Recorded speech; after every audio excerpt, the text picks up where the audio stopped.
New York? Oh yes, I've been in contact with him lately. Yes, I was in the same class as him. You were with Dan. Oh, Yeah, right. I was with Dan. Yeah. Yes, that's right. He said he was in contact Yeah. with you. Mm. Hello, Anna. Hi, Hello, so Danko. Hi, Chris. How are Hello, you? Alice. Baha, Oscar. Hello, Chris. Jane. Margaret Corley. Hello. Super. Yeah. Good to see you all collecting in Azerbaijan today. Yeah, nice to see you, Chris. Yeah, likewise. I was happy indeed to receive this this invitation for the meeting. Thanks a lot for sharing. Yeah. Good. Curious. Gosh, how many screens can we have up here?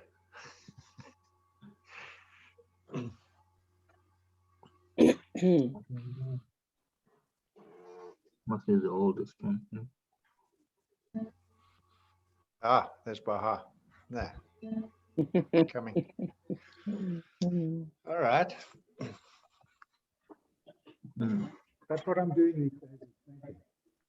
Hello everyone. We are about to start in a few minutes. Thank you for joining over us. And in a few minutes we'll start. So yep.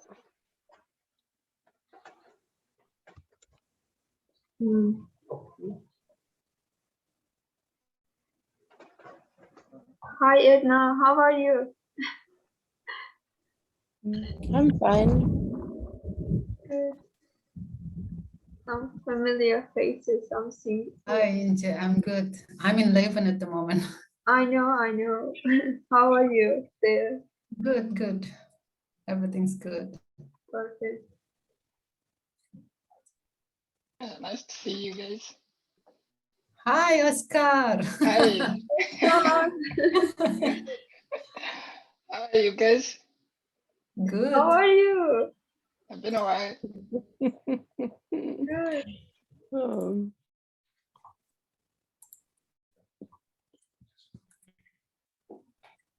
So, Chris, should we start now? Yes, sure. Incha, just start whenever. Are you going to tell us a little bit about Beeco first and what you're doing? Hello, everyone. Thank you for joining over us today. And we're going to talk about today green buildings and sustainable cities with Chris Butters. So before we start, I'll try to introduce Beeco initiative. So I am former alumni of Oslo International Summer School. And Chris was our course leader there. So Beeco initiative is local initiative in Azerbaijan aiming to improve environmental awareness and literacy among local people. And also we try to post our postings on social media, on our blog in both Azerbaijani and English language, so to make it accessible also English speaker audience. So we have been established in 2019 April. We are almost 2 years old, and yeah. So we have a few volunteers, and from time to time we are organizing events. And Chris also is part of our project called Eco Talks, which runs almost 2-3 months. We had several guest speakers. So short introduction from my side about Beeco. And let's move to Chris. Chris, how are you and what you're up to these days? Also, please shortly introduce yourself. Yeah, thanks. Well, I think a lot of the people I can see, they they know me. At the moment, well, I've been on lockdown in Cape Town, where I was born, of course, since last February. And I'm living together with my partner here, and I'm quite happy. And doing some things online, some writing also, and some painting. And I'm not quite sure when I'll get back to Norway, but it'll take some time, I think. For the other people, it's quite a long story, but I'm an architect and I also studied literature. And in the 1970s, I got into ecology, solar energy, organic farming, all that stuff. Then I ended up in Norway and became a teacher. I've practiced as an architect a lot. I've done research. I worked in Bhutan for 10 years and built a hospital. So quite a varied thing. And so the main theme for today is about try to talk a little bit about the status of green building and sustainable cities as well. Just one thing I would add maybe I can talk a lot about what I do, and we can talk a lot, all of us, about what we do, but I think it's always nice to remember that maybe the most important thing in life isn't what we do, it's what we are as people. Very simple, really, but to try to be quite decent, nice human beings is maybe more important, because not everybody can do everything. You know, some people have a lot of talents. They have maybe academic qualities. Other people don't. They're just farmers or plumbers or whatever. But ultimately, that doesn't matter so much. I think what we are as people is maybe the first most important thing. So to go on to get onto green architecture, green buildings, and so on. I will share screen just once or twice with a couple of pictures, or I will try to share my screen. And I think I'll just start off with this because there are some points which we developed in GAIA Architects. Alice from GAIA is also looking at me. And over many years, and the points are really quite simple. So let me see if I can just share the screen for a minute. There we are. Can you see that? Yeah, we can. Okay, and if I put that up, all right, well, that's the big deal about me, which is not so important. But Yeah, okay. to put, well, I can put it up on full screen also, I think. Can you still see that? Mm-hmm. Okay, so that's me anyway.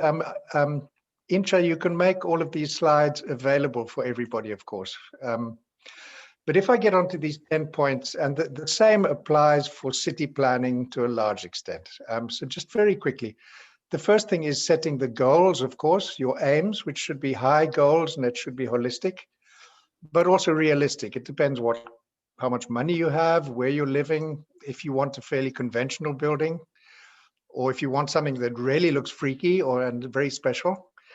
So that's the main thing. And to get inspiration to start off with, to formulate those goals is very important. And that's where networking, going online, making contacts is really a starting point.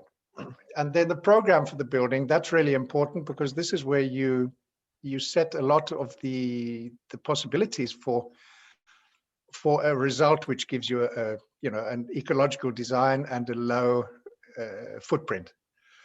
And of course, the number one thing really is to reduce how much you need. You may find your existing building is big enough. I remember a well-known architect in South Africa was asked to redesign a post office because they said the post office was getting too small. So he went and analyzed how they worked and so on. And he went back to them afterwards and he said, you don't need a new post office. You need to reorganize what you're doing. So he didn't make any money, but that was good. So as little as possible, really, and to use existing buildings, that sort of thing is very important. And then the next thing really is working with the site to try to work with the local climate, the vegetation. Often you see the builders come in and they destroy the site completely with bulldozers. To work with permaculture, to work with the local resources. And then you start with the building form, which should ideally be quite a compact form of building. And think about making it quite simple. And also think about the future. A lot of people, I'll be talking here mainly about houses, but the same applies to offices or schools or whatever. But often people build a house and they put it right in the middle of the site, not thinking that they might want to expand it later, or they might want to build a house. So think about the future as well, or you might want to expand the house later when you get children. and make it fairly compact, because then it will use less material and it will be easier to heat up or cool down. And then there's the floor plan as well, where you can use lots of different ways of cutting down on the amount of energy you need and use the sun as much as possible. Then you get onto the construction. And one important thing here is just to remember that everybody talks about energy and the carbon emissions from energy, but these days the materials are just as important as the energy, because these days we're using less and less energy in a low energy house, but the energy or the carbon to produce the materials can be more than the energy you're going to use to run the house, to heat it up, even over 50 years. So the materials are really important. And some materials, of course, are like concrete, take a lot of energy and result in huge climate emissions. So we try to keep away from those things. Materials, very important. And then, of course, there's all the technology that goes into the house, the appliances, the heating systems. Again, as little as possible. Remember, even solar panels can break down. So if you don't need them, or if you only need 2 and not 10, that's better. One of our GAIA colleagues always says that, Rolf Jacobsen, he says, I'll give you a lifetime guarantee on every piece of technology that you don't install in your building. In other words, if you don't need it, then you're safe. And then the last 2 points, really. One is to design with time, to think of things that are recyclable, about what happens to the building after its lifetime. Is it easy to take apart, to recycle? User participation when you're designing it. That applies more to city planning, maybe. Use materials that don't need chemicals to be maintained.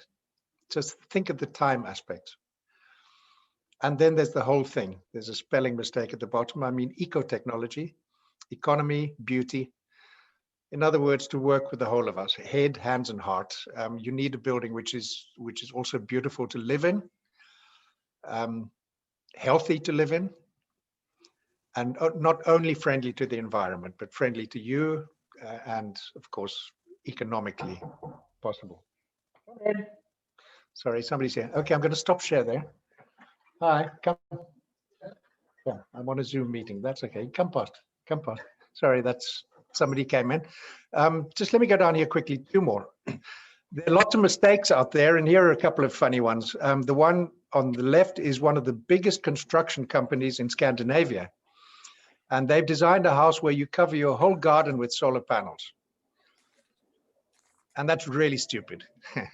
The point is, if you design a low energy house that's well insulated, you don't need even a quarter of those solar panels. So it's really a stupid idea, all about too much technology. And the one on the right is a private house in Mumbai in India by a billionaire who claims to be green. You can see there's some plants on the building and a couple of solar panels, but frankly, back to my first point about how much do you really need? This is obviously not a very small footprint, however many solar panels you put on it. And then when we get to cities, there's all this thing of, for example, the cities you see in the Middle East. It simply cannot make sense to make skyscrapers out of glass in a very hot climate. It just doesn't make sense. You can put the best engineers on it with the most efficient air conditioning systems, but it's just the wrong concept. And if you look back at traditional architecture in the Middle East, there were lots of very good ideas. So this is greenwashing. This is a lot of rubbish, really. And all the stuff about compact cities being sustainable, well, if you look at a lot of the cities in developing countries, like the bottom left, in Hong Kong, they're basically vertical slums, this is not living. It might possibly be sustainable in terms of energy, but in terms of life, it's not a life. All right, let me go back to me here. Are you back? I've got to go out of that, I guess. Yep. Sorry. Can you see me there? Am I there? Yes. Oh, okay. Right. Thanks. Thanks, Elise.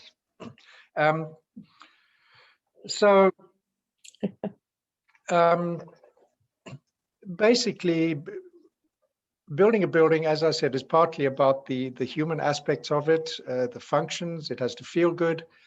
And then it has to be at a cost which is reasonable. And in environmental terms, there are these two main things, which are energy and materials. A third one, which is very important in many countries, which of course Incha is working with, is water.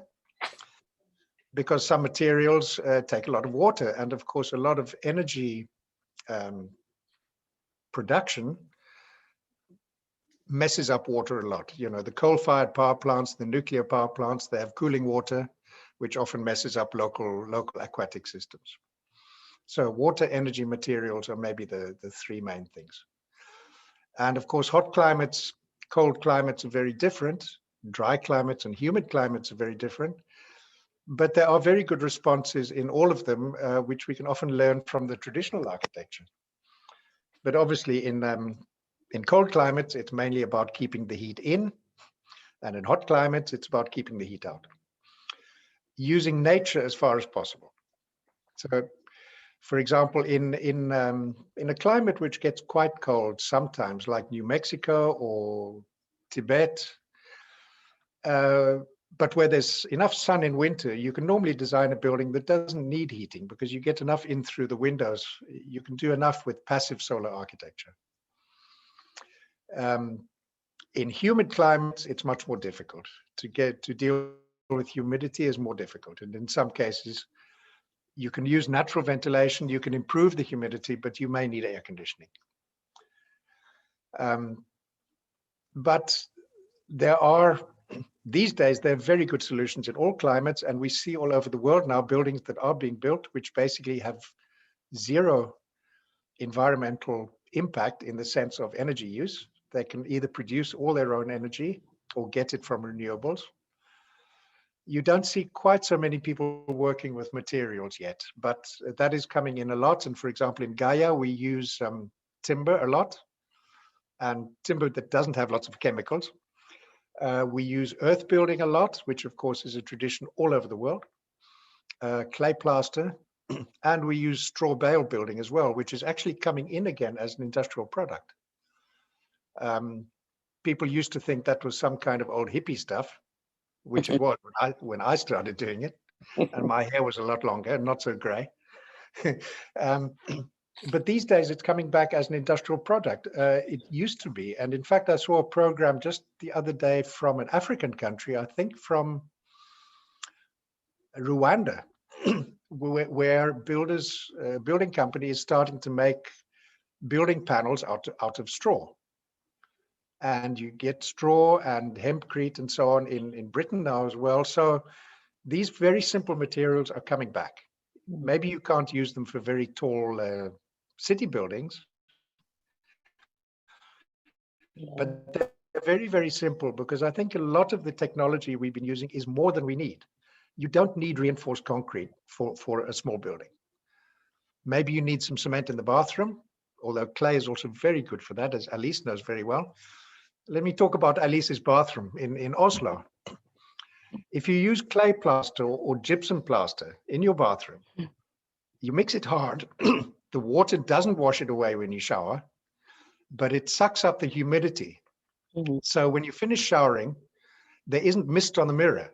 There's no mist on the mirror because the walls have taken it, which is a bit of a shame because it's really fun drawing faces in on the mirror. But basically the wall is taking up the extra humidity, and then when you leave and go to office, the walls are going to give it back to the room again. So that is natural humidity control. With the material, you don't need a ventilation machine. So you have these natural materials which can be improved maybe in modern ways, but which are a lot simpler than the high-tech materials we're using these days. That's not to argue completely against high-tech materials. For example, aluminium, which I still don't like, takes huge amounts of energy to produce, about 30,000 kilowatt hours per ton. But aluminium is actually very easy to recycle, and most aluminium is actually recycled. So it's not either or. I don't want to argue completely against advanced materials if they last a long time and they can be recycled. But for simple purposes like a house, it makes sense to use simple materials. I think it's very sad when we go to countries, let's say in North Africa, Morocco, I know, and I'm sure Abdo knows the same from Egypt. Hi there, Abdo. You see people today building with concrete blocks, whereas they have the most beautiful earth architecture, which lasts for hundreds of years. Mhm. Why are they doing it? They're doing it because it's a status to have a concrete block house. Mhm. It's ugly and it costs them 4 times more. So that's got to do with the perceptions, you know. And perceptions are important. There's some parts of the world, like in New Mexico and Australia, where earth building is becoming quite cool again. I worked in Bhutan, and it took me 10 years to persuade the Bhutanese that maybe they should carry on building in earth. My honorable minister of health, who happened to be the brother-in-law of the king of Bhutan, he told me, no, he didn't want an earth building. He didn't want a mud hut. I had to build in concrete and bricks. So the environmental impact of my hospital was much higher. But after 10 years in Bhutan, I saw he was building his own house from earth. So I thought, yeah, it takes time. But, so there's a lot to do with attitudes, right? Now, just to talk about the obstacles a bit, I mean, in GAIA, we've been working on this stuff since the 1980s. And when somebody wants to build an eco house, one of the biggest obstacles is the builders, because the builders don't know it. They think it's all new. You ask them for a price and they'll give you the double of the price because they think it's very difficult. And we've often had that problem in Norway. You know, we'd put a building out to tender and we'd get ridiculous prices in. Mhm. And I used to take builders on study tours, and they would come back from Germany or Austria and they would say, well, actually, it's not that difficult. So this takes a long time. You just have to work within your context and do as much as you can. If you go into, if Incha goes into a building store in Azerbaijan and asks for hemp insulation or straw bales, they'll probably say she's stupid. And we've had lots of that. So you just have to work and push it as far as you can, really. And slowly, these things are coming in, and there's lots of science to back them up. And that's where, you know, we can go into the research, we can find life cycle analyses of these materials compared to concrete or steel. And sort of, you know, we have to work in a realistic way within our context. But I think almost whatever country you're in, you can find people now who are doing stuff like that. There's lots of good stuff in South Africa, even though it's a tiny minority. We heroes who've been working in Norway for 30 years, it's still a tiny minority. Mhm. Some places like Germany have come a little bit further. The regulations are developing, but you have to do what you can do within your own context and be realistic about it. And learn about, well, be careful. You know, you have to learn about the techniques. I think, for example, of one house in Norway where they built the house with straw bales and timber, which is very good. But then the design of the house was full of corners and curves. But a straw bale is a rectangle. You know, it doesn't make sense to make curves and lots of corners. Mhm. If you're building with straw bales, you're going to get lots of problems. So, you know, again, keep it simple and work with the materials. That is an obstacle. The builders and the building shops. For many years, we had to import low energy windows from Europe to Norway. We still have to import things like hemp insulation, which you can smoke, but it's not very strong stuff. Hemp is one of the best materials, and it's an industrial material which you can find now in BMWs and Volkswagens. They make bioplastics out of hemp, and this is coming in a big way to replace synthetic plastic. And when you have a well-insulated house that's well-detailed, then frankly, you need very little energy. And I'm going to go back and just show, I'm not going to throw loads of PowerPoints at you, but I do have one or two. So let's see if we can get back to that. There, can you see that? Yes. Okay. Come on, I want to go to the next one now. There. Okay, now these are in Germany, and they've been there for 15, 17 years now. These are the plus energy houses, quite standard row houses in Freiburg. Each of those buildings you see is 3 flats, I think.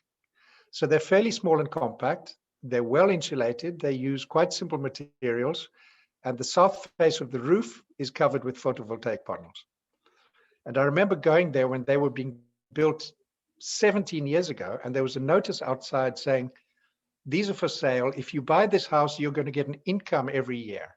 In other words, instead of paying for energy, you're actually getting an income. So these are plus energy houses. Now, obviously in winter, they won't produce enough because there's not enough sun. So in winter, you buy some energy from the national grid. And in summer, you sell a surplus. But on a year basis, you have an income from your house. So I often say to my students that in the future, if you build a house that needs energy, you're a bad architect.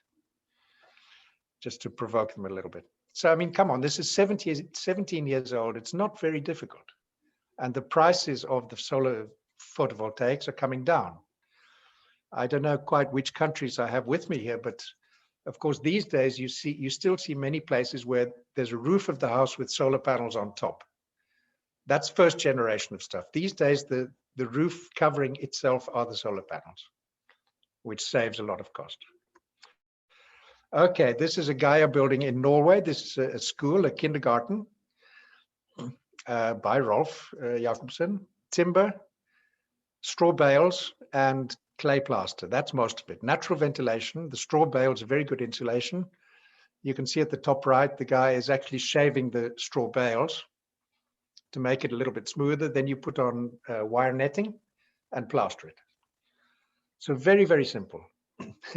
Now, this school actually created a bit of a transport problem because it's so popular for people to bring their kids there that they drive their kids all the way from the other side of town. Okay. That's a project I did. Hello, where we want to be talking now. We're talking 35 years ago in Bergen, which is an old fish warehouse, which I converted into 4 apartments. Gets all its energy through a heat pump from the fjord water. And again, another important point is that it's reusing an old building, a very beautiful old building, actually. So that's another way of doing it. And this thing with heat pump technology from 35 years ago has saved millions of kilowatt hours. There's a slightly bigger building from Switzerland. It's an office building from the Marché company, which makes ecological food. So they wanted an ecological office building. And here again, the whole roof is solar panels. It's built in massive timber, prefabricated, and turned out to be a very cheap building and nearly 100% self-sufficient in energy. Now, these again are buildings from some time ago. So you do get lots of examples all over the world where you've got, well, they have different names: a zero energy building, a plus energy building, a zero carbon building, a low carbon building. There are different ways of talking about it. And these things are coming into the building regulations, and they're also coming very strongly into all the climate discussions about how we can reduce the world's climate emissions. Because buildings, ultimately, and public works account for 40 to 50% of all our climate emissions. So our job as architects and engineers is a huge part of the problem. Yeah, context. This is my hospital in Bhutan, and I've mentioned it already, but again, to work in a specific context also has to do with the local culture. And in this culture, it was very important to maintain the local cultural traditions, which is basically Tibetan Buddhism, because it's a very important part of the whole thing. And if you don't do it right, the people simply will not use the building. So up on the top right, there's the ceiling up in the hospital, which has a painting of the Buddha of medicine. Oh. So whatever, it's very much a question of fitting in with, with local culture as well. Mm. Okay, I'm going to go on to cities a bit after this, I think. So anyway, those are just a few of the things. As I say, we have examples all over the world. There's some wonderful examples from other countries in Africa. There are a lot of what you might call barefoot examples. which sometimes lack the resources and even lack the knowledge, but people are doing beautiful things. And I think in virtually every country, we can find very inspiring stuff. Mhm. I've spent quite a lot of time in China during the last 3 years.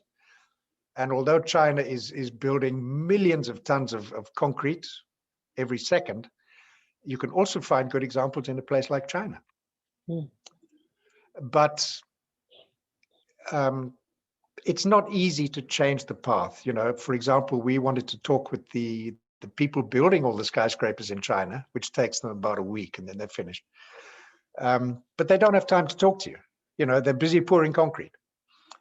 And, you know, we can talk to them and say, well, you could design the same building and make just as much money with half of the carbon emissions or half of the energy requirements.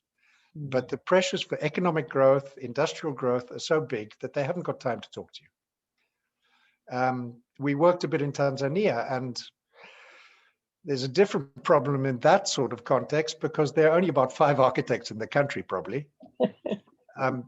2 of them got fed up with the low salaries in government and became taxi drivers. I'm one of You them. know, there you go. So, you have an incredible lack of resources, you know, and again, you've got NGOs working there, and some of them are working well, and some of them are not that brilliant.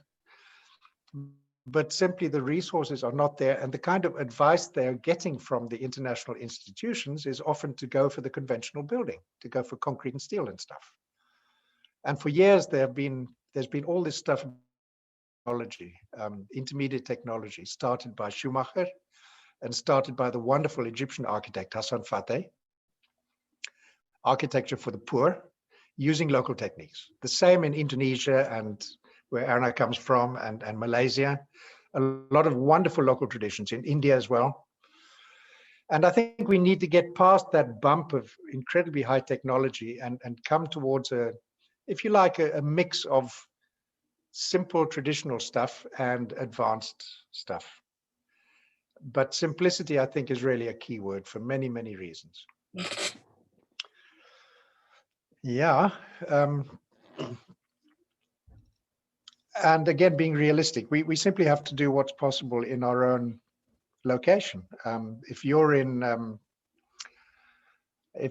the northwest of America or in California, you can probably do a lot because the people there are very green. But if you're working somewhere in the Midwest, in the kind of country states, it might be quite a lot more difficult. I see tour from Americas here.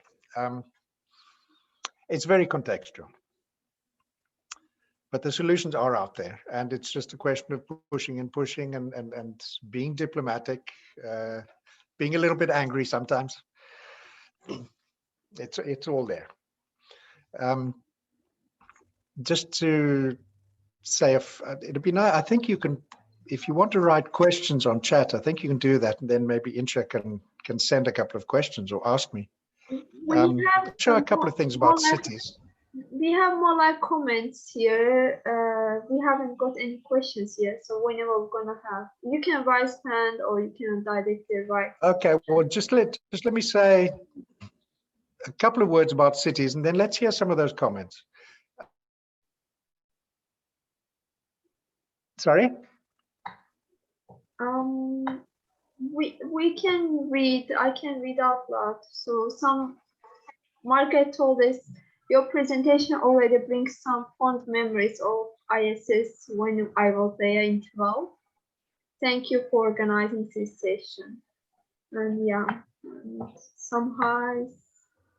Yeah. Let me see my own. And also Humphrey Kalanya told there are definitely more than 5 architects in Tanzania.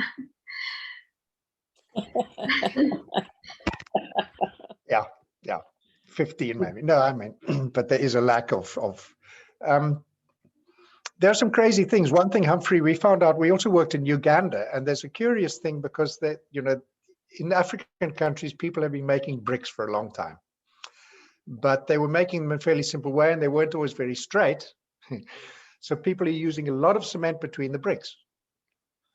And in Uganda, they're making joints about that thick between the bricks. And these days, the bricks are better. So they're actually using twice as much cement as they need, which is a lot of money. But it's just become a habit. And again, you know, that would actually be a big solution to cut in half the amount of cement they're using in a brick wall. But what is that? It's not technology. You know, it's not a technical problem. It's a cultural problem, and a very simple one, which is as simple as the fact that Norwegians used to never turn off their lights because hydropower was cheap. You know, that's a cultural, you know, a very simple thing. And I think a lot of the solutions actually are quite simple. We do know a lot about this stuff, but to actually get it moving quicker, you know, the dynamics have changed. This is our, I mean, even the World Bank says it's now, it's, you know, it's not about the solutions. It's not even about the financing. It's about the delivery, how you get it across to people. Also avoiding slight problems like corruption in many countries. How you actually get it across. And this, again, I'm writing something now more about ecological economics, but the fact that often these programs don't involve people enough, and then they don't understand them, and then they misuse them. And I'm not only talking about developing countries. You know, you bring in a system like this in Norway, for example, heat pumps. People don't care too much about the energy, and so they find out that if you turn a heat pump into reverse, it becomes an air conditioner. It can cool down instead of heating. So now Norwegians are actually cooling down their buildings in summer. And most of you who've been in Norway know that it's not that hot in summer. So in fact, they've created a new need by people misusing this technology. Air conditioners should be basically banned in Norway. So, and all the people working at SUM, at our institute in Norway, are working on the sociological side of energy transition, of sustainable development, because it's got so much more to do with the social aspects. There are things like social practice theory, behavioral economics, all that kind of stuff. That's where the problem is. Plus, maybe in the finance system. That's another problem I won't go into. The technology, I always say the technology is really the easy part, which doesn't mean it's always easy to get it done. But, you know, in purely technical terms, that's not really where the big problem is. Yeah. Incha, there's some other comments there, maybe? Yeah, there are a few comments and one question. If you can read it, or do you need me to read? Yeah, I can't see them right now. So one is a question about green roofs, pros and cons.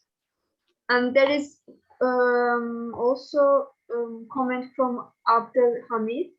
He says that he's doing translation work on the history of preservation project, and interviewers who moved from soft clay houses talk about how much they are paying in electricity costs after they moved from the old houses of old clay into steel enforced concrete construction. I might be able to.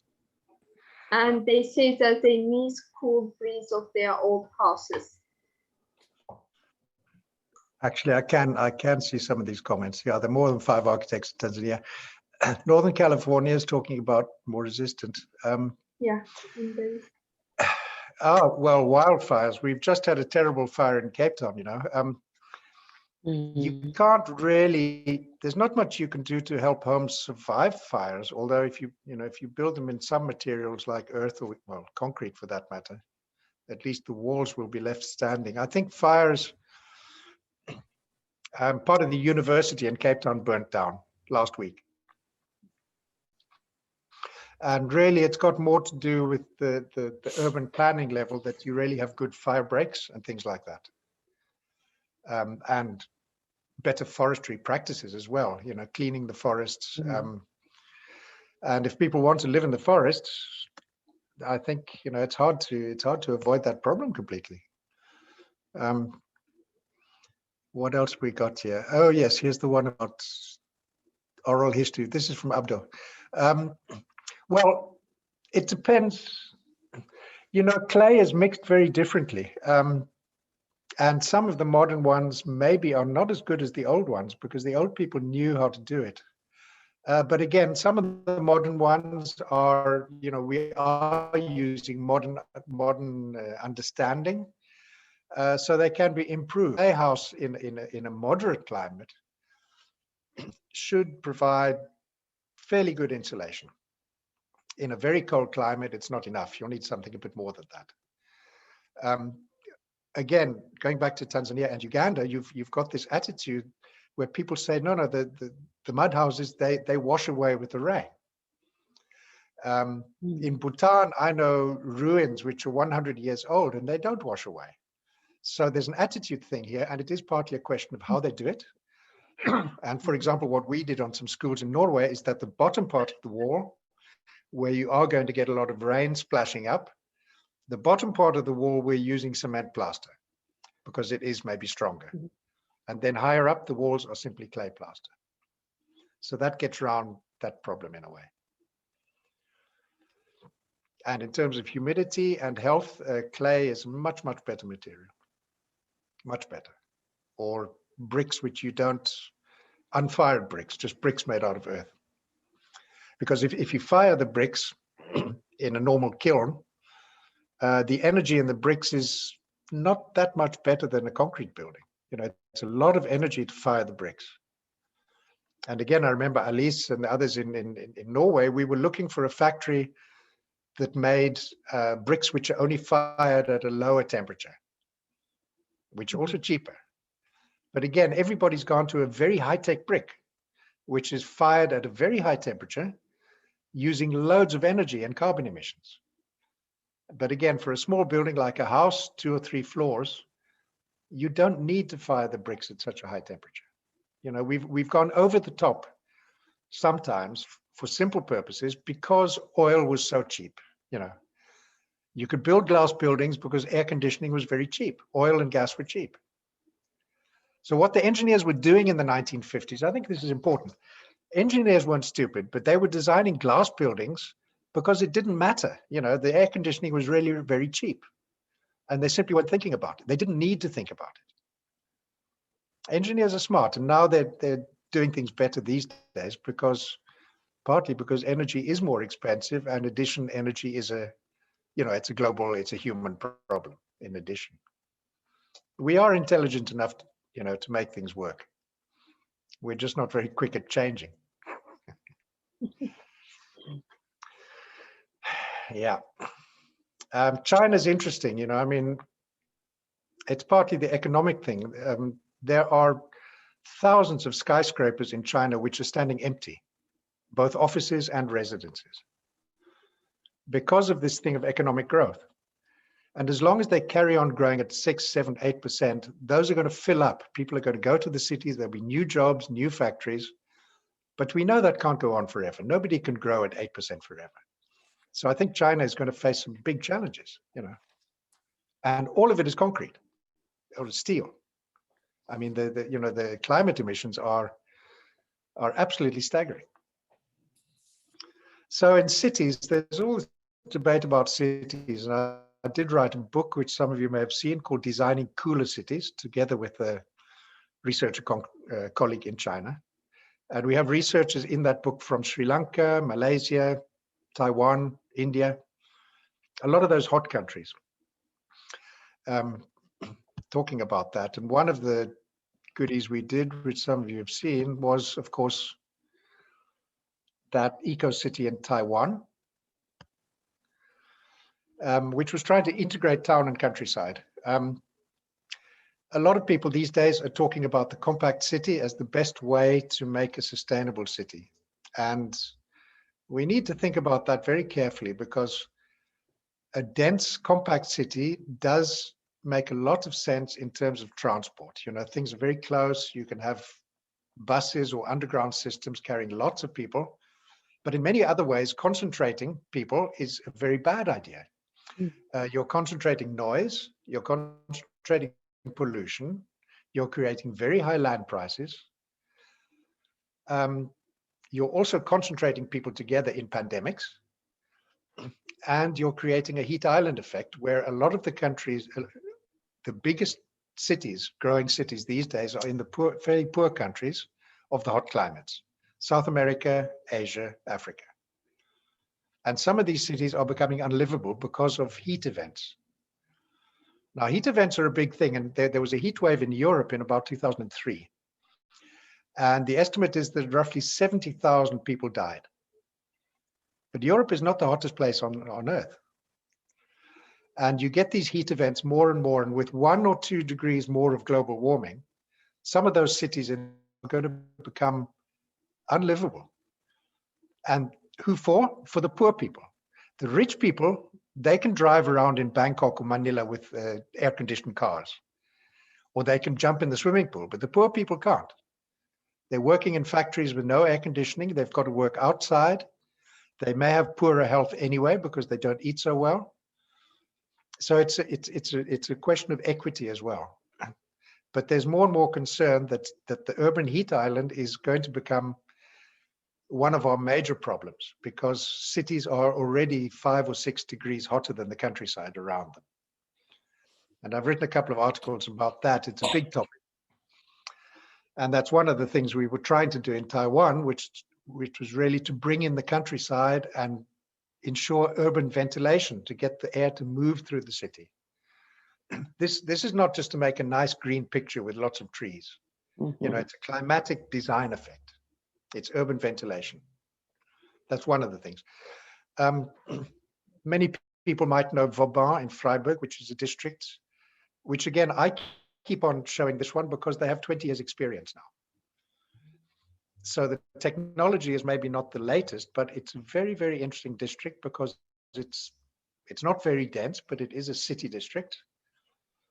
And it's got all these features of ecology with, you know, low energy, solar, local biomass, water recycling. But it's also a fairly cheap area. It's not expensive. And it's a very social area. In other words, it's not only ecologically sustainable, but it's socially sustainable as a human settlement. And that's really important as well. But it's not very dense. If you're building skyscrapers, you can't cover that energy need with solar energy. But you can cover it with solar energy if you have 3 or 4 story buildings. So I think that medium density solution is maybe the best one because you're pretty efficient in terms of transport, but you've got so many other advantages in the sense of some green space, play space, less noise, less pollution, and so on, and a lot simpler infrastructures. You don't need double level highways. You don't actually need all that stuff that you get in the middle of dense cities like Bangkok or Shanghai or whatever.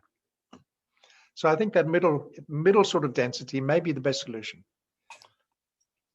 And going and looking at Shanghai and places like or Hong Kong and saying, wow, this is wonderful, we need to develop like that, in my view, for developing countries is simply the wrong model. If you've got a lot of money like Hong Kong, you could build very high quality skyscrapers with parks and stuff like that. But if you're in Lagos or Buenos Aires or Manila, you're going to end up with the vertical slums, which I showed in the new picture. You know, it's not alive. And the same, if you look at all these so-called eco-cities in the Gulf states in the Middle East, they've got loads of money, so they can put in all the latest technology. They can make it 100% self-sufficient. They can water the desert. So on the eco side, on the ecology side, you can say, yep, okay, this is sustainable. But on the economic side, you know, what are they producing apart from oil? And what happens after oil? And on the community side, what does it look like? It's a small elite with a whole load of slaves from Nepal and the Philippines. You know, this is not sustainable community. And to use it as a model for other poor countries, I don't think so, because the kind of technology they're using is really, you know, sophisticated and expensive. So again, I mean, ecology, economy, community, you've got to have a balance of all three. And one of my favorite pictures from my sustainability value map, you know, this is taking an example of a slum like we have many of in South Africa. In many ways, they're very ecological people. You know, they don't use any energy because they can't afford any. They occupy very little land because they've only got one room each. Mm-hmm. They don't use any transport energy because they've got to walk. You know, they're very sustainable people in ecological terms, but in economic terms, in human terms, this isn't sustainable living. You know, they've got a very low footprint. But in terms of health, psychological well-being, security, it's a disaster. So it's a diagram with lots of holes in, really, and we've got to have a balanced diagram. I think that's one of my main points. Just let me show you that example. I think that this is the last picture. Iceland, we're talking a lot today about regenerative design, in other words, trying to not just preserve things, but to restore nature, to restore natural systems to something better. And this little example from Iceland is amazing, really, because if you know Iceland, the whole landscape basically is just totally barren volcanic rock. There's nothing. And this is one of the first ever eco-communities in the world, which was started in about 1930 by a woman who wanted to look after orphan children. It's called Solheimar, which means the homes of the sun. And over 80 years or so, 90 years, they've slowly started planting and improving the landscape to a fantastic degree. At the same time, it's mainly a project about community and people. They have lots of people there with physical disabilities, get lots of visitors, they take in prisoners. One thing they do have in Iceland is lots of geothermal heat, so they can help to heat the greenhouses. But this is an example of actually improving the natural environment in many ways, which I think is a very beautiful example. Okay, I'm going to stop the sharing again. So, as I say, I think, most of the principles for city planning follow the same 10 points to a large degree. And I think that, principles for good city planning are quite well known. But of course, when you're planning a city, you have huge challenges of real estate costs and political things, and transforming our cities is going to be incredibly expensive. What is rather sad is when you see new cities being built, like in China, and they're missing the opportunity. I mean, those cities, the day they're finished, they really need refurbishing for energy saving. Whereas if they were putting in district cooling systems and good green spaces at the beginning, they'd be saving loads of carbon all the way down the line. But there again, we're back to the sort of whole political institutional thing. How do we get things moving faster? Depending whether we're talking about Tanzania or Philippines or Azerbaijan or poor little Norway, who, for a long time was certainly not leading in this field. But again, the networks, when we wanted to do straw bale building, we'd find out there was somebody in Austria who had got it passed, got it approved by the building regulations. Please send us the stuff, send us the approval. We can show it to the authorities in Norway and it may get approved. And now, there are 3-story apartment buildings in Britain built in straw. So slowly it gets easier. The people in Austria and Vorarlberg who had the best, most very well designed, innovative, low energy buildings, it was all voluntary first, but after some years, they could prove the results. And as soon as they could prove the results, and also that it didn't cost so much more, they could show the figures. This cost 4% more than a normal house. And you're going to pay that money back with no energy costs. As soon as they could prove the results, then the politicians were not afraid to put it into the regulations. So it sort of happens like that. There's a local dynamic and you push things ahead as fast as you can. Yep. Somebody's made a comment about heights, above 6 stories, above 10 stories or whatever. This thing of heights is yes. In Austria, there's a building of 24 floors, which is built in timber. And there's one in Norway. You can do it in timber if you've got timber and make it fire resistant. I don't think it's going to be very widespread because not all countries have timber, but it technically it's there already, So that can be done.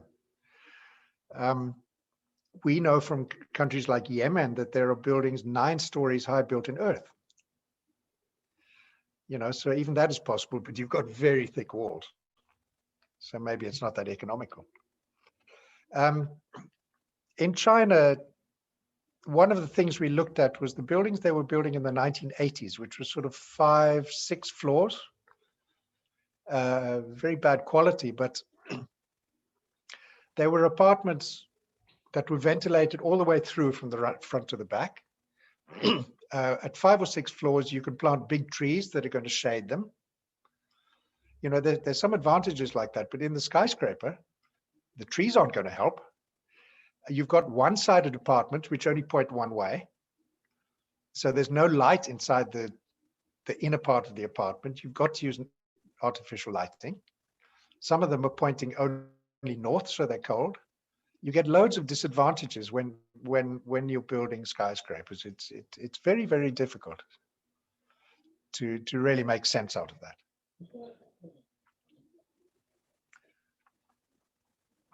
See, have we got other comments here? Abandoned buildings. Well, yeah, I mean, we know that some of the cities in America are like Detroit. You know, Jane Jacobs wrote a famous book called the Rise and Fall of Great American Cities 40 years ago. Decline is an issue, and reuse of buildings, like reuse of old industries, is a fascinating field, and I think there's a lot we can do there, you know, to convert, to restore, to use existing things instead of using new things. And there we get into an economic problem, because the building companies want us to pull things down and build a new thing. They're going to make more money instead of repairing the old one. You know, and that's the whole consumption thing.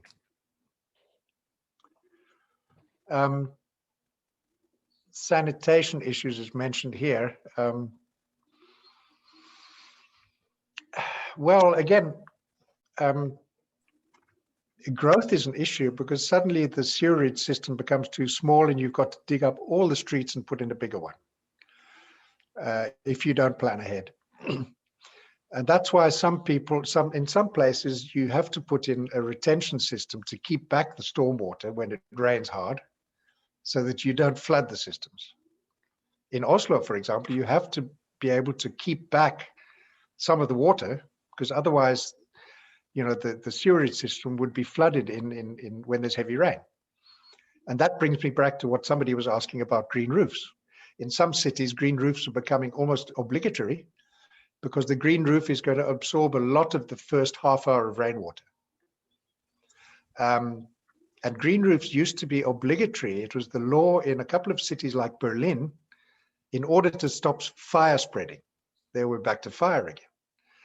And green roofs are very good also for other reasons. It's also greenery, you know, so you've got insects and bees and whatever. But the traditional green roof was very heavy. I mean, if you've got to have earth and so on, then it becomes very heavy. But you've got all this new technology of lightweight green roofs with plants like sedum, which are succulents, which gets rid of the weight problem.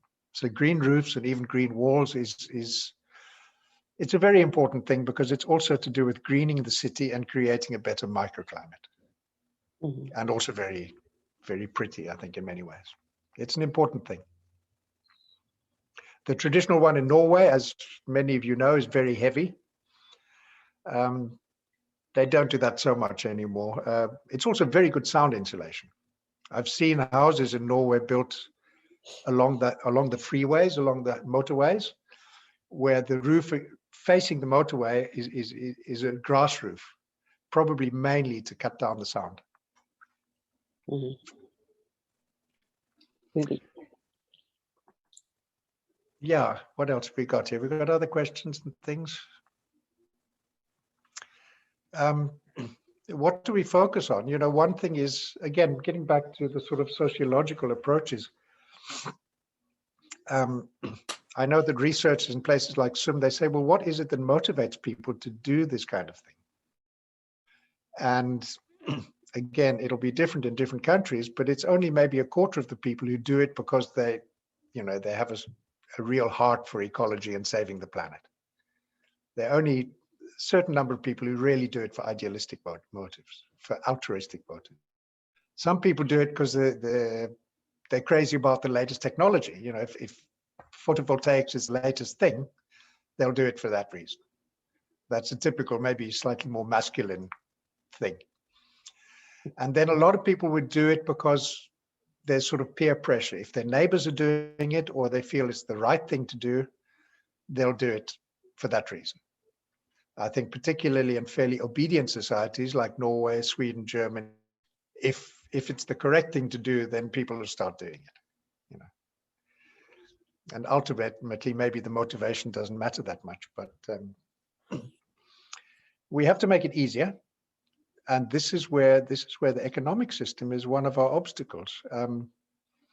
I worked a little bit with the Kultura Green Bank in Norway, and they started offering 0.5% lower interests on if you borrowed money to build your house, if you build a greenhouse, a low energy house, which is great. But that's kind of idealistic from a bank, because banks are there to make money, right?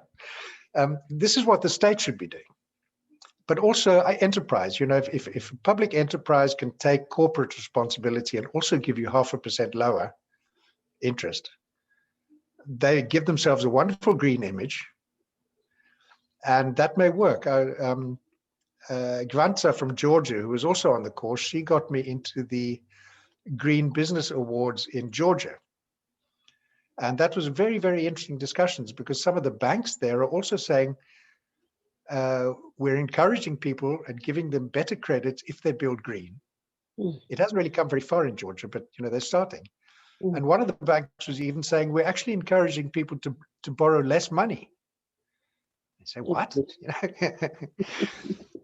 But come on, you know, people are borrowing too much money, and then they can't pay it back, and then you get into all those problems with the finance collapse and stuff like that.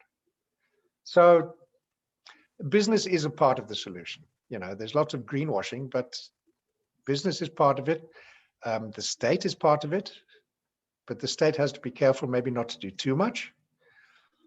I remember back in America in the 80s when Jimmy Carter was there, who was very ecological, really.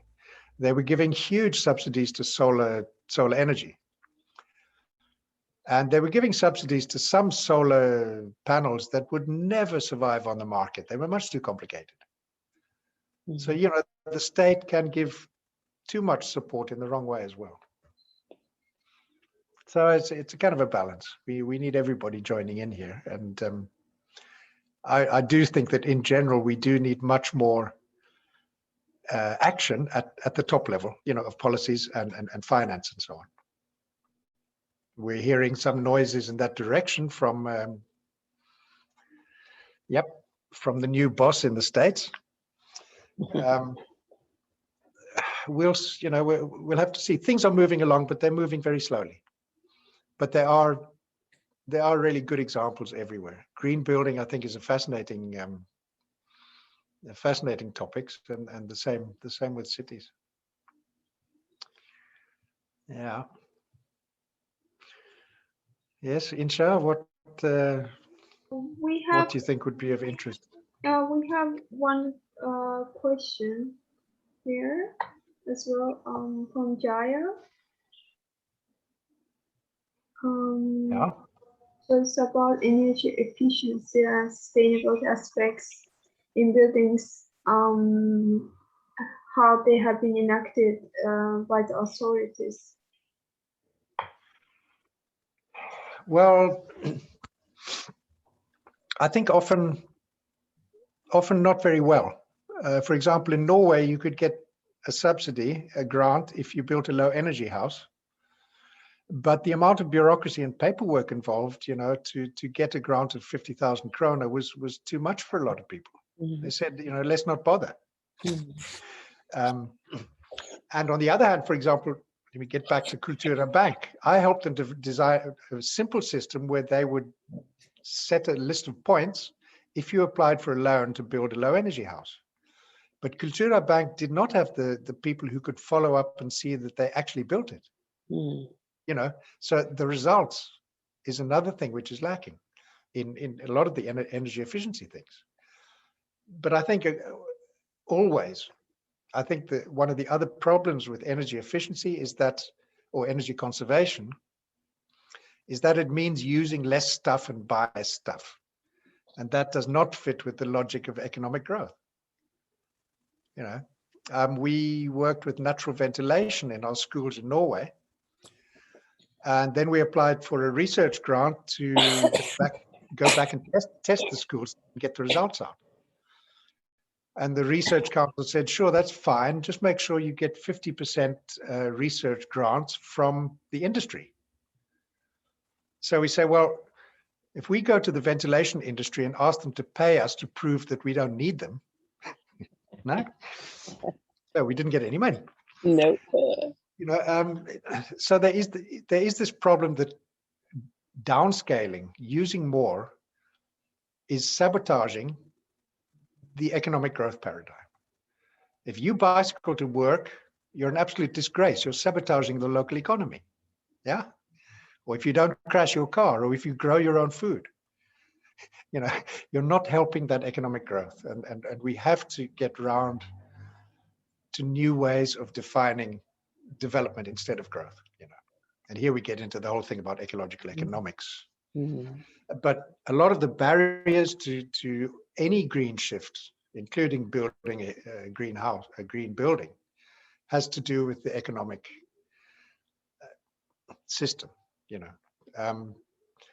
The housing bank in Norway after the Second World War was incredibly powerful and gave money for normal people to be able to build houses.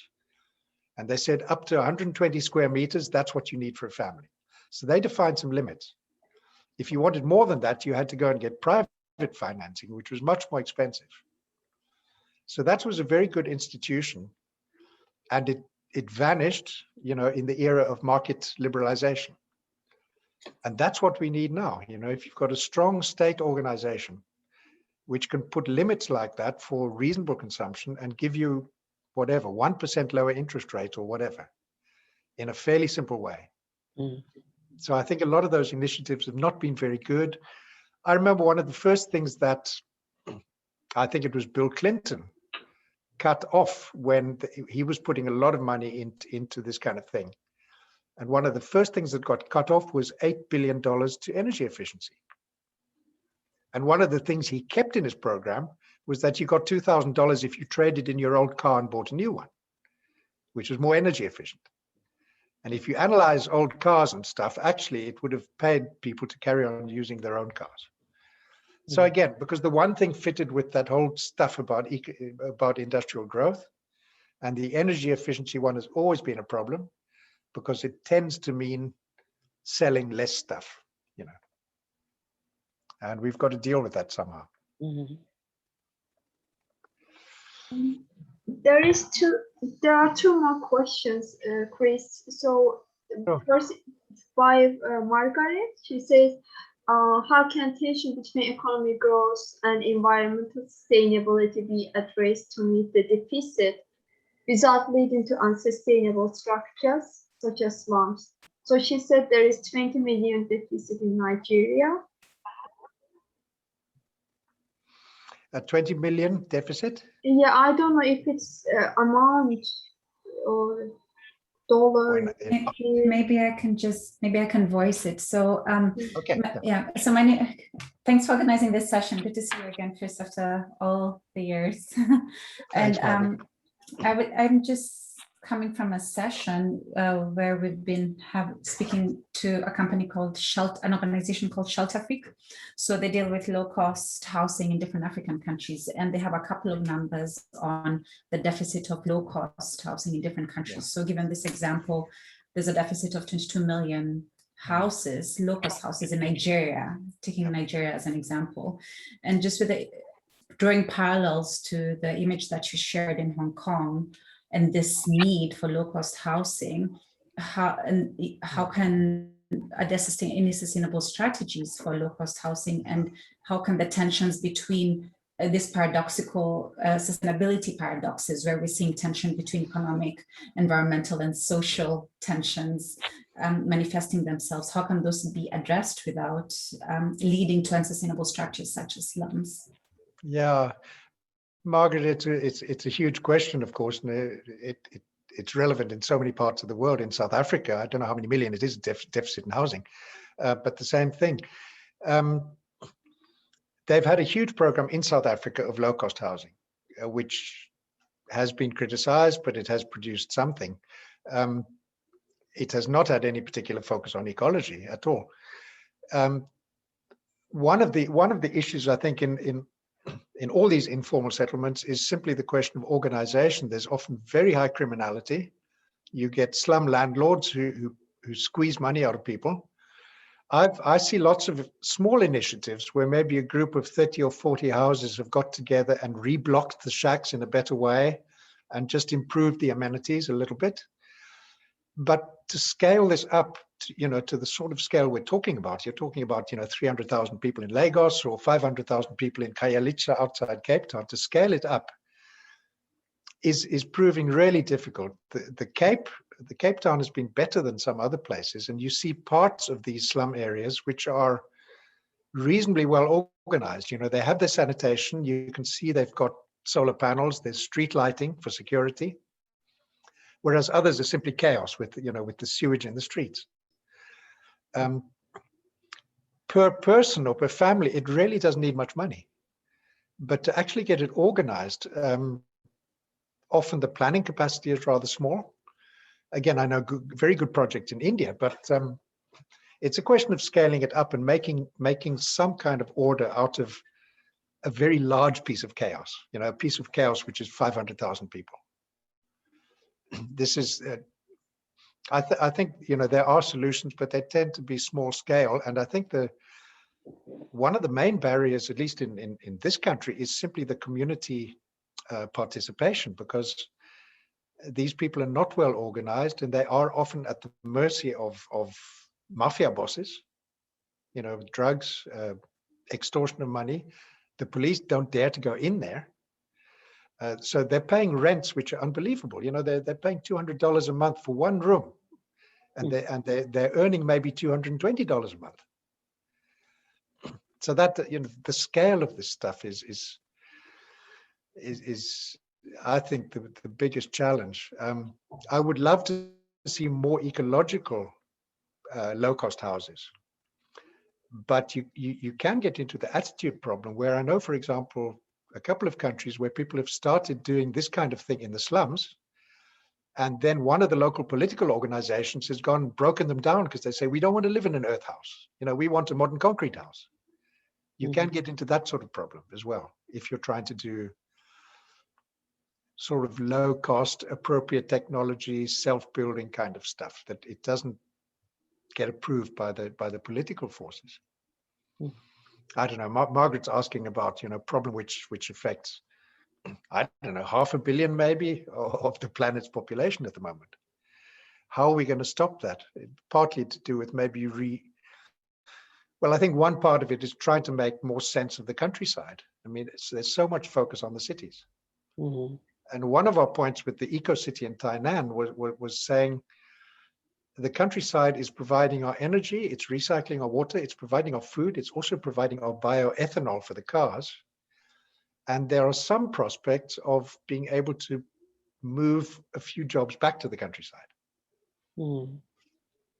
I think that one should start saying, look, there should be a limit roughly to the size of cities. Anything over, I don't know, anything over 5 million or maybe 1 million really doesn't make much sense. But you don't hear any politicians or urbanists Yes. thinking like that. Mhm. Margaret's pointing out one of the biggest problems on the planet, which again, it has to do with urban conditions, the heat island, unemployment, which is over 30% in South Africa. Mhm. Curiously, the people in the slums in South Africa, a lot of them are immune already. They've had COVID. Mhm. There's no way they could social distance. There's 10 of them sharing one toilet out in the street. Mm. So there's no way. And most of them are immune. And maybe they have stronger immune systems because they're more exposed to dirt than we civilized people who are always washing ourselves. There is this, I think, very important hypothesis which points out that we need nature. We need dirt. The way kids will eat sand sometimes. Mhm. And there are huge studies about this pointing out that we actually need more contact with nature. And if you look at a skin rash on a country child and a city child, Mm. And I can show you this in graphs. And the city child has maybe 30 different kinds of microbes on that patch of skin. The country child has 500. Mhm. All this is helping to build up our natural immune systems. Mhm. And there's a huge study from Karelia with about 12,000 people. I can send it to you. It's heavy reading, but I mean, these things are important because Karelia, part of Finland, was occupied by the Soviet Union in 1919, yeah? So you've got the same populations, genetically and everything, on each side of the border. The Russian side didn't develop at all. It's still very poor farming villages. The Finnish side developed into modern, hygienic urban communities. Mhm. You look at the allergies and asthma is double on the Finnish side, on the civilized side. Yeah. Det tror jeg. Now, obviously, this is a very complex question, but there's something about that losing contact with nature is giving us weaker immune systems, which mainly develop in the first years of our life. So it may be that people living in slightly rougher conditions actually have a better immunity to things like the pandemic than the city people who've been growing up on concrete all their lives.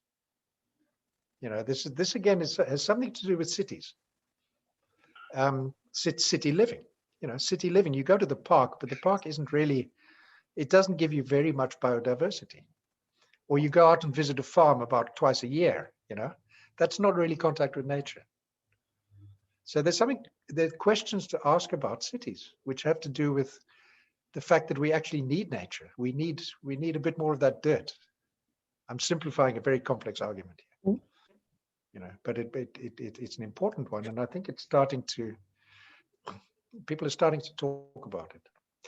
There's another one which is more sociological, is that if you analyze the consumption in cities, if you're in a city, if you go out, it's going to cost you 30 krona because you've got to buy a cup of coffee somewhere. No.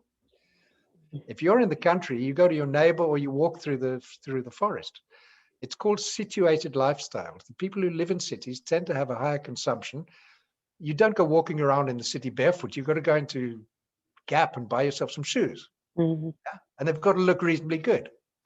You know, so there is something about city living obliges us to certain forms of consumption, and in many ways to higher consumption than living in villages. So there's some big discussions I think we need to bring up about cities here.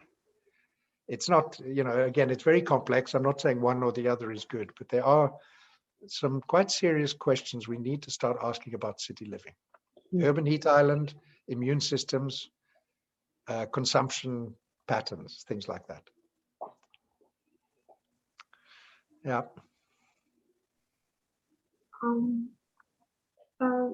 It is also a problem in Baku, capital city, I would say, disconnection with nature. If one wants to have connection with nature, has to travel outside the city, like at least 40-50 kilometers away. Yeah. So we have another question here, Chris, from Tor Allen. Yeah. If you can read yourself, or do you need me to read? So it's problem with solar panels in California. He says panels facing the wrong way, where the fix could be regulatory, but also it seems some education is needed. There are. Oh, I can explain it a little bit. Okay, Yeah. Tor. Hi. Yeah, it's now required in California on new homes, new construction, to have a solar array, a small one relatively, Yeah. but the roof designs are, you know, it's always been crazy roof designs with no thought of maximizing solar potential, and it still continues today. So they leave very little room for the solar array, or it's facing the wrong direction. And I just kind of threw that out there as like, well, on one hand, that was a regulatory step to take the next step as far as requiring all new homes to have a certain feature, but it needs a fix. So I was curious if you thought of, is it a regulatory fix or an education fix or both? Tor, what year were you at the summer school? 91. Okay, it's interesting what Tor's saying. One of the very first efforts to remedy that was in Davis, California, no, where they designed the layout of this suburb so that all houses have a roof that faces the sun, and they're placed so that they don't shade your house from getting the sun. You know, fairly simple things like that. Now, there's an interesting thing on my block of flats in Oslo, which my daughter is working with. And I said, hey, you know, how about some solar panels here? And the city has now made a map of all the roofs in Oslo, in central Oslo, showing which direction they're facing. So you can actually go in and get that roof map, figure out what percentage of your roof is facing the right direction. And let's say you've got some part of the roof which is not ideally facing south, but maybe southwest, which doesn't make much difference. It'll tell you how much you're going to get from solar panels anywhere in the city. So I think it's largely a regulatory thing. We need to lay out our cities so that they face the right way, or at least they can face, you know, the buildings can face the right way, so that they're not shadowed by the next building, which again, you get a lot in any high-rise situation. You got a lot of flats that never get the sun. So it actually, and that's what we worked on with our that plan of mine for the Tainan eco-city. You know, the buildings are, they had just made a kind of a grid which made no sense whatsoever. So we just moved it to give it a different direction so that it fitted with the local wind patterns, and also so that it fitted so that people could point their buildings, in that case, rather away from the sun because it's a hot climate. So I think it's a regulatory thing. I'm thinking of students I've heard from places like Addis Ababa, you know, and she says she, you know, she was working with the town planning, but, you know, it's very hard to get those decisions made. The people with the power are the ones who own the plots or the big guys or whatever. So to actually implement simple, intelligent urban planning is really, really difficult, let alone, as Margaret was saying, you know, let alone in Lagos in Nigeria. You know, that's the political, institutional, mega scale of what's going on. It's really, for new cities, you could do it, but for new areas. But for existing cities, whoa, it's a big ask, really. But it's an interesting point, Tori, you know, bringing in that kind of thing on a regulatory basis and saying, you know, your building should be pointing in the right direction. Yeah. Well, just to follow up, you know, that it's been probably 15 years that they've talked about requiring solar electric panels on rooftops here in California, and it just finally started a year ago. And now they're moving towards all electric requirements, which is sort of the next thing. But but they don't. Yeah. They originally started including passive solar features back in the 80s when they had these regulations, but they moved away from that because builders pushed back and said we don't want to be restricted of which way we put the building. So that's not in it right now. The orientation of the building, they just said put, you know, a 2.5 kilowatt array on your roof and you're good.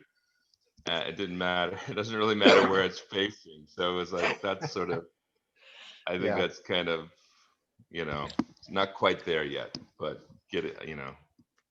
Well, again, in Britain, they brought in a regulation saying that any building over, I think it was 2,000 square meters, had to provide 10% of its energy on site, which meant city buildings. But then the guy with the city site would say, I can't do that because I'm in the shadow of the skyscraper next door. Or would end up doing it in some way which was very expensive, you know, whereas maybe the city could have much cheaper sorted out its energy problem with a big solar plant outside the city or something like that. So it's an example of rather bad ways of approaching it. And even the solar thing, I mean, one can question the fact that everybody is looking at electricity now, because with solar panels, if you want hot water, not electricity, you get twice as much energy out of a solar panel that's producing hot water. It's about 55% efficient, and the solar cells for electricity are getting up to around 20% efficient. So if it's hot water you want, why make electricity? Mhm. Yeah. You know, so there's a bit of a question there. On the other hand, if solar photovoltaics become pretty cheap, which is happening, then okay, then you might as well use them, even if it's for hot water, you know, because it's easy. You don't have to have a water system and an electric system. Electricity is a very clean way of using energy. As long as you're careful, you don't surround yourself with electric fields. That's electromagnetic stuff, which is another complex debate. So it's interesting. There's a big focus on electricity, but again, I mean, that has been very much supported by the big power guys, you know, the nuclear people, the coal people, the oil people. They produce electricity in big power stations. So it does suit them a little bit. Yeah, I will share. We built our own house 10 years ago, and I was really, really wanting to put a solar hot water heater on our system. And then a solar hot water contractor told me, he says, you know, I just put a few more photovoltaic panels on there and then put a heat pump water heater, which saves about as much electricity or energy as a thermal hot water system. Yeah. And I didn't want to believe it because I was really attached to the thermal approach, but we haven't had any problems in that 10-year. And I know there's maintenance required with the thermal side. So yeah, there's pros and cons, but it does work to add a few more photovoltaic panels and a heat pump water heater, which have gotten to be better and better. So yeah, I think so. Yeah. It threw me for a loop as far as my thinking, but it is sort of working out. So Yeah, yeah. No, it sounds a good thing. Yep. Maybe we can have our last question. That's up to you, Incha. I'm still here.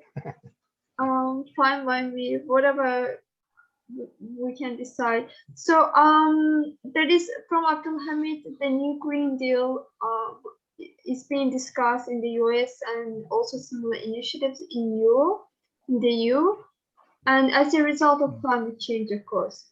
So he says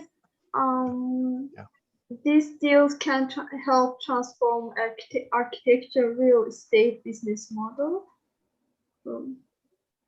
Can these deals help to transform real estate business model?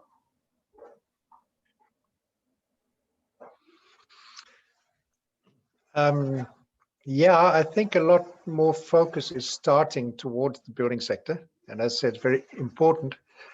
And I think that will affect business models. There are difficult issues, and one of them, again, which people like the World Bank talk about a lot, is what's called the split incentives problem. You know, you build a building and then you sell it. You're not the one who profits from the fact that it doesn't need much energy, you know, unless that's very much in demand. It might cost you 5% more to build it because it's got all these energy things, and you've got to find a way of getting that money back. Another one is, well, maybe more back. Well, it connects with the issue of mass solutions, mass housing. You know, to actually implement that is very difficult. And in developing countries, I've got a PhD student at the moment from Sri Lanka. Some of you will know Minilanko.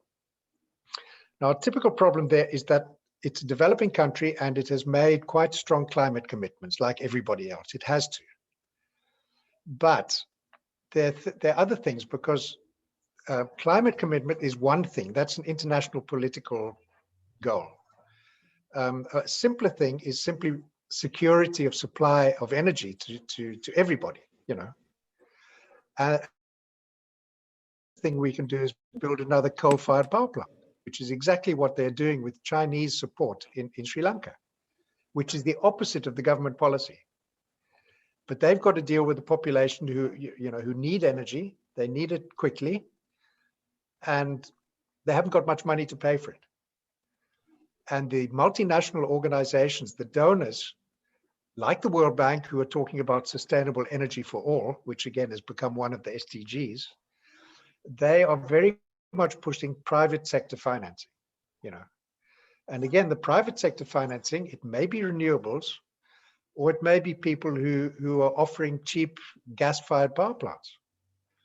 So you get a sort of tension between, you get a contradiction in the internal policies of many developing countries, because they're stuck, you know, they're forced into climate commitments, and at the same time they've got to provide energy with rather little money. I was in Malaysia not very long ago, you know, and Malaysia has gas. So they can make all the climate commitments they want, but they're a growing society. And of course they're going to use gas, you know, so they won't be able to fulfill their climate commitments. And these are, you know, these are real problems that many, many developing countries are facing. You know, they're putting their promises on the table because they have to, and maybe that, you know, they would like to. But in practice, there's energy security, availability of supply, and cost, you know. And again, the people working in the energy ministries, they know about coal-fired power plants. They know about electricity substations. They don't know about windmills. They don't know about solar panels. So you get this inertia in the institutions. It's very difficult to change them. You talk about carbon lock-in. You know, you talk about path to countries as well. You know, and it's connected with the financial things. It's connected with these other more basic issues they have about simply supplying energy of any kind to people. Those are.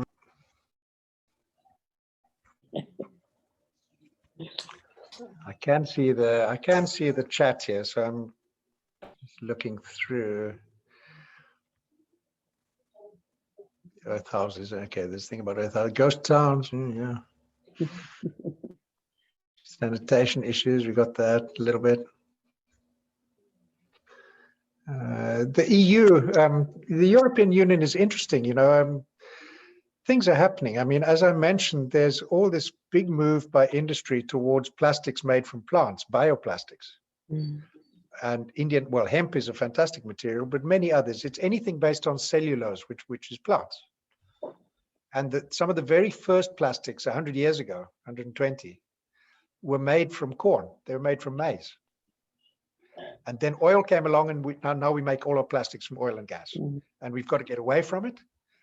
And there's a huge plastics industry, which you can already see in motor cars.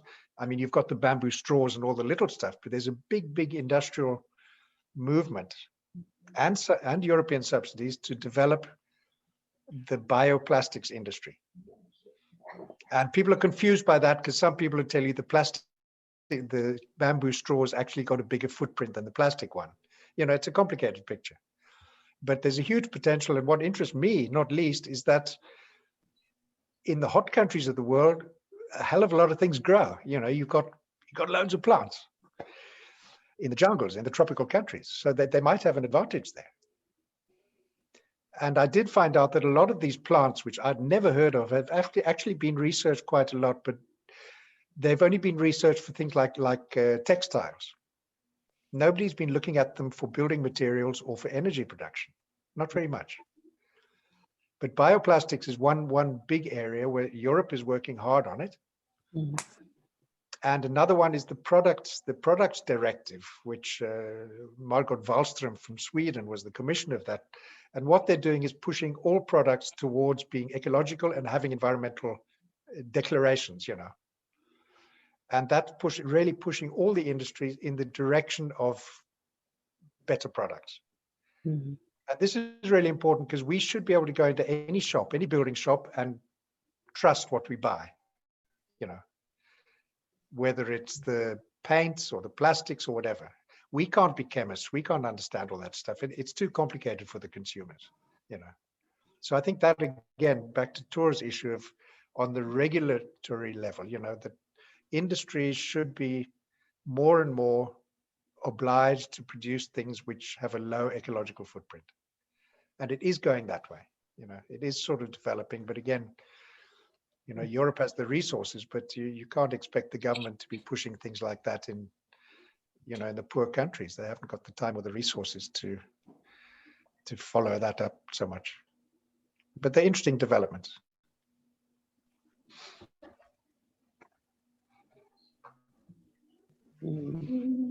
I see we don't have further questions. Maybe slow by slow we're gonna finalize our event today. Well, I must, from my point of view, it's lovely to see. I can see some of the people who are here, not the Facebook ones. I see Granza from Georgia is here as well. Hi, Alice there, Humphrey, Larissa, Abdo, Jane. Jane, thank you for your letter. That was beautiful. And many other people. It's such a pleasure to see you. Erna, Baha, yep. Mr. Erer and Tour in the United States from long, long ago. 40 years, huh, that course. So, well, thank you, Incha, from my point of view, for putting it up. It's great to hear that NGO, and keep in touch, whatever. Thank you a lot, really. Very missed our lessons.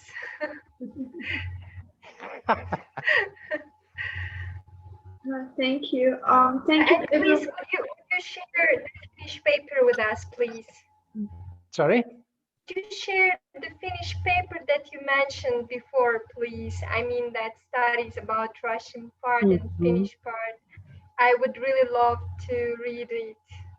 Yeah, that's in my laptop, like everything else. So how can we? I don't know who would like that.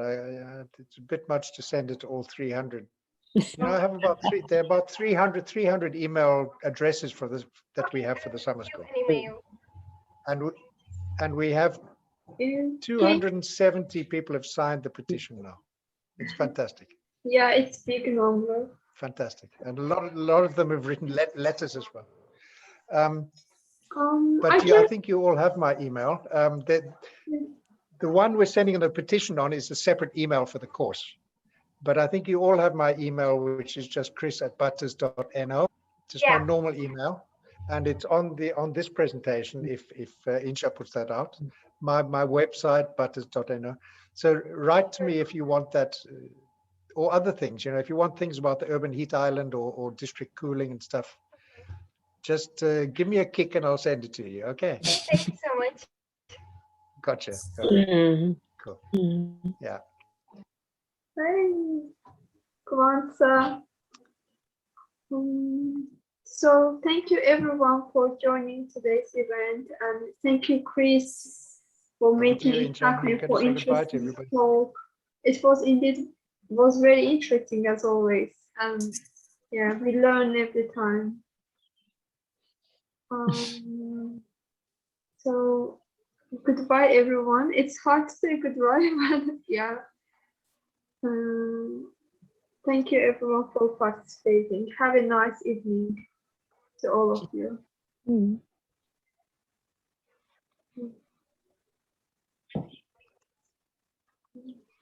So bye. Yes. Bye. Yeah. Goodbye, and thank you very much, Chris. Thanks, Alice. Goodbye from Norway. Thank you, Chris and Incha. Indeed. Bye-bye, everyone. Stay Bye. safe. Okay, stay safe. Bye. Yep. Bye. Ciao.